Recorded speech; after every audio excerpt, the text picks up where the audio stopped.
பாட்டி, நீ இப்படி உட்காந்துக்கிறத பாக்குறப்ப கேவலமா இருக்கு.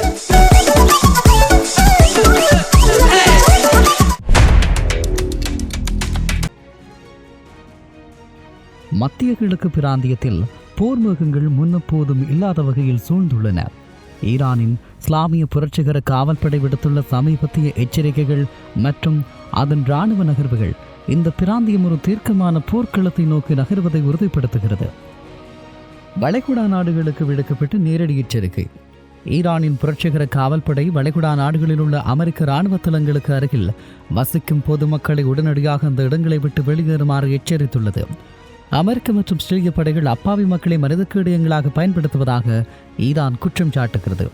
குறிப்பாக சவுதி அரேபியா, கத்தார், ஐக்கிய அரபு அமீரகத்தில் உள்ள அமெரிக்க தளங்கள் மீது தாக்குதல் நடத்தப்படலாம் என ஈரான் மறைமுகமாக சுட்டிக்காட்டியுள்ளது.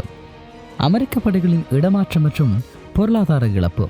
ஈரானின் ஆபரேஷன் ட்ரூ ப்ராமிஸ் நடவடிக்கையின் 83வது கட்ட தாக்குதல்களால் அமெரிக்க படைகள் பெரும் நெருக்கடிக்கு உள்ளாகியுள்ளன.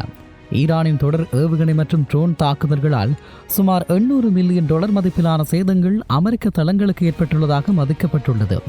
இதனால் பாதுகாப்பு கருதி அமெரிக்க படையினர் பிரதான தளங்களில் இருந்து வெளியேறி தற்காலிகமான மற்றும் ரகசியமான இடங்களுக்கு மாற்றப்பட்டு வருகிறார்கள்.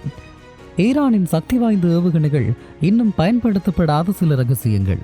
பாதுகாப்பு நிபுணர்களின் கூற்றுப்படியாக ஈரான் இதுவரை தனது மிகவும் நவீனமான மற்றும் அழிவுத்திறன் கொண்ட ஏவுகணைகளை போர்க்களத்தில் இறக்கவில்லை. குறிப்பாக கசாம் பாசா 2025 அறிமுகப்படுத்தப்பட்ட இந்த ஏவுகணை எதிரிகளின் மின்னணு தடுப்பு முறைகளை முறியடித்து இலக்கை துல்லியமாக தாக்கும் திறன் கொண்டது. இது 500 கிலோ வெடிமருந்தை சுமந்து செல்லும் வல்லமை கொண்டது. ஹைப்பர்சோனிக் ஏவுகணைகள் பட்டா டூமர் போன்ற ஹைப்பர்சோனிக் ஏவுகணைகளை ஈரான் இன்னும் பயன்படுத்தவில்லை. இவை ஒலியை விட பல மடங்கு வேகத்தில் சென்று வான் பாதுகாப்பு அமைப்புகளை இடைமறிக்க முடியாத வகையில் செயற்படுபவை. ஈரானின் காத்திருப்பு வியூகம். ஈரான் ஏன் தனது நவீன ஆயுதங்களை பயன்படுத்தவில்லை என்பதற்கு பின்னால் சில முக்கிய இராணுவ காரணங்கள் இருக்கலாம் என ஆய்வாளர்கள் கருதுகிறார்கள். தற்போது பழைய மற்றும் குறைந்த திறன் கொண்ட ஏவுகணைகளை பயன்படுத்தி அமெரிக்கா மற்றும் இஸ்ரேலினுடைய வான் பாதுகாப்பு அமைப்புகளை ஈரான் சோதித்து வருகிறது. கையிருப்பு தீரும் வரை காத்திருத்தல். இஸ்ரேல் மற்றும் அமெரிக்காவினுடைய வான் பாதுகாப்பு ஏவுகணைகள் தீர்ந்து போகும் தருணத்தில் தனது அதிநவீன ஏவுகணைகளை ஏவி ஒரு தீர்க்கமான வெற்றியை பெற ஈரான் திட்டமிடலாம். முழு அளவிலான போர் வெடிக்கும் போது பயன்படுத்துவதற்காக தனது மிகச்சிறந்த ஆயுதங்களை ஈரான் கையிருப்பு வைத்திருக்கிறது. சுமார் 200க்கும் மேற்பட்ட ஏவுகணை ஏவுதளங்கள் அமெரிக்க மற்றும் இஸ்ரேலிய படைகள் அளித்துள்ளதாக கூறினாலும் ஈரானிடம் இன்னும் ஆயிரக்கணக்கான ஏவுகணைகளும் நடமாடும் ஏவுதளங்களும் இருப்பதாக கருதப்படுகிறது. மத்திய கிழக்கில் நிலவும் இந்த சூழல் உலக நாடுகளை பெரும் அச்சத்தில் ஆழ்த்தியுள்ளது. ஈரானின் இந்த எச்சரிக்கை வரும் வார்த்தைகளா அல்லது ஒரு மிகப்பெரிய இராணுவ தாக்குதலின் முன்னெச்சரிக்கையா என்பது வரும் நாட்களில் தெரிய வரும். நவீன ஆயுத தொழில்நுட்பமும் தந்திரோபாய நகர்வுகளும் இந்த போரின் போக்கை எப்போது வேண்டுமானாலும் மாற்றியமைக்க முடியும் என்பதுதான் பலருடைய கருத்துமாக இருக்கிறது. இப்படியான நிலையில் மத்திய கிழக்கில் ஈரான் மற்றும் அமெரிக்கா இஸ்ரேல் இடையிலான போர் இந்த மாத இறுதியில் ஒரு புதிய உச்சத்தை எட்டியுள்ளது. வெறும் ஏவுகணை தாக்குதல்களாக இருந்த மோதல் தற்போது உலக பொருளாதாரத்தை உலுக்கும் கடல்சார் மற்றும் ஹைப்பர்சோனிக் யுகத்திற்கு நுழைந்திருக்கிறது. மார்ச் மாதம் 27ஆம் தேதி அன்று ஈரானின் புரட்சிகர காவல்படை ஒரு அதிரடி அறிவிப்பை வெளியிட்டது.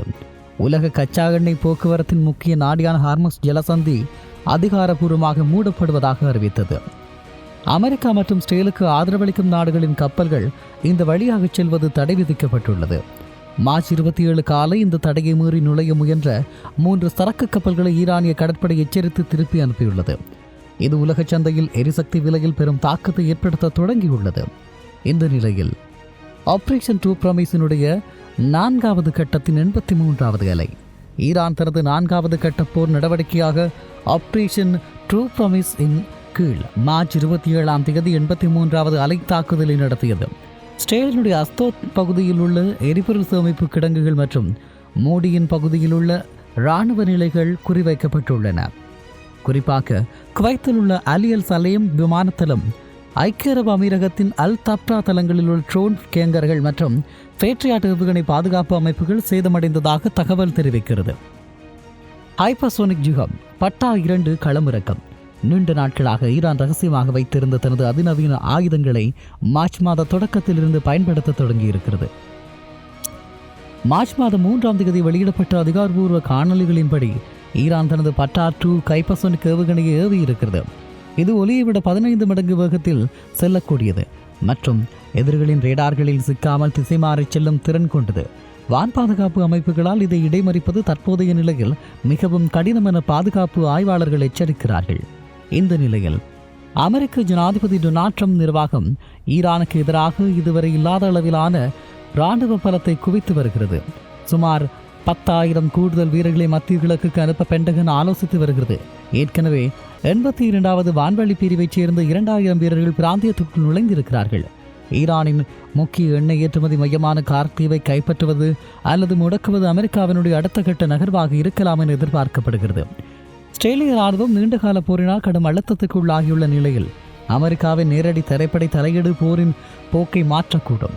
அதே சமயம் ஈரான் தனது நிழல் படைகளான ஹூதி மற்றும் ஹிஸ்புல்லா அமைப்புகளை பயன்படுத்தி செங்கடல் மற்றும் பிற பகுதிகளில் தாக்குதல்களை தீவிரப்படுத்தியுள்ளது. 2026 மார்ச் மாத இறுதியில் போர் நிலவரம் ஒரு தீர்க்கமான கட்டத்தை எட்டியுள்ளது. ஈரானின் ஹைப்பர்சோனிக் ஏவுகணைகளும் ஹார்மோஸ் ஜலசந்தி மூடலும் ஒருபுறம் இருக்க, அமெரிக்காவினுடைய பிரம்மாண்டமான படைக்குவிப்பு மறுபுறம் என மத்திய கிழக்கு ஒரு மகா போரின் விளிம்பில் நிற்கிறது. இந்த நிலையில் மத்திய கிழக்கில் தற்போது அரங்கேறி வரும் நிகழ்வுகள் வரும் இரு நாடுகளுக்கு இடையிலான மோதல் என்பதை தாண்டி புதியதொரு உலக போர் ஒழுங்கின் தொடக்க புள்ளியாகவே தெரிகிறது. ஈரான் தனது நவீன ஏவுகணை வலிமையையும் ஹார்மோஸ் ஜலசந்தி போன்ற புவிசார் அரசியல் முக்கியத்துவம் வாய்ந்த இடங்களையும் ஆயுதமாக பயன்படுத்துவது அமெரிக்காவின் பல தசாப்த கால பிராந்திய மேலாதிக்கத்திற்கு விடுக்கப்பட்ட நேரடி சவாலாகும். அதிநவீன ஹைப்பர்சோனிக் ஏவுகணைகளும் டிரில்லியன் கணக்கிலான பாதுகாப்பு செலவுகளும் ஒருபுறம் இருந்தாலும் இந்த போரின் உண்மையான விலை, நிச்சயமற்ற தன்மை, ஈரானின் பட்டா-2 போன்ற தொழில்நுட்ப பாய்ச்சல்கள் நவீன வான் பாதுகாப்பு அமைப்புகளின் பலவீனத்தை உலகுக்கு அம்பலப்படுத்தியுள்ளது. மறுபுறம் அமெரிக்காவின் தீவிர படைக்குவிப்பு இந்த பிராந்தியத்தில் ஒரு நிரந்தர அமைதி என்பது தூரத் கனவு என்பதை மீண்டும் உறுதிப்படுத்தி இருக்கிறது. இந்த மோதல் இராணுவ ரீதியாக யார் பலசாலி என்பதை தீர்மானிப்பதை காட்டிலும் உலக பொருளாதாரத்தின் உயிர்நாடியான எரிசக்தி விநியோகத்தை யார் கட்டுப்படுத்துகிறார்கள் என்பதிலேயே தங்கியுள்ளது. ஈரான் தனது சக்தி வாய்ந்த ஆயுதங்களை இன்னும் முழுமையாக பயன்படுத்தாமல் இருப்பு வைத்திருப்பது ஒரு மிகப்பெரிய மகாபோருக்கான அமைதியாக தயாரிக்கப்பட்ட பார்க்கப்பட வேண்டியது இருக்கிறது. ராஜதந்திர பேச்சுவார்த்தைகள் தோல்வியடைந்து ஏவுகணைகள் பேசத் தொடங்கியுள்ள இந்த சூழலில் மத்திய கிழக்கு ஒரு தீர்க்கமான மாற்றத்தை நோக்கி நகர்கிறது. இந்த தீயின் வெப்பம் பிராந்திய எல்லைகளை தாண்டி உலகளாவிய அரசியல் மற்றும் பொருளாதார அடுக்குகளில் நீண்டகால தழும்புகளை ஏற்படுத்தும் என்பது திண்ணம். மனிதகுலம் மற்றும் ஒரு பாரிய அழிவை தவிர்க்க வேண்டுமானால் வல்லரசுகளின் பிடிவாதம் தளர்ந்து அமைதிக்கான சர்வதேச அழுத்தம் தீவிரப்படுத்தப்பட வேண்டியதே காலத்தினுடைய கட்டாயமாகும். இந்த போர் எப்படி முடிய போகிறது என்பதும் இந்த போரினுடைய நிலவரங்கள் எப்படியான பாதிப்புகளை தரப்போகிறது என்பதும் இப்போதைய நிலையில் மிகப்பெரிய கேள்வியாக இருந்தாலும் இது எப்படியான மாற்றத்தையும் உலகத்தின் பாதுகாப்புக்கு எப்படியான சவால்களையும் ஏற்படுத்தப் போகிறது என்பதுதான் மிகப்பெரிய அச்சத்திற்குரிய வினாவாகும். இந்த வினாவுக்கான விடையை யார் எப்படி யாரிடமிருந்து பெற்றுக்கொள்வது என்பதுதான் இப்போது மிக முக்கியமான கேள்வியாகும்.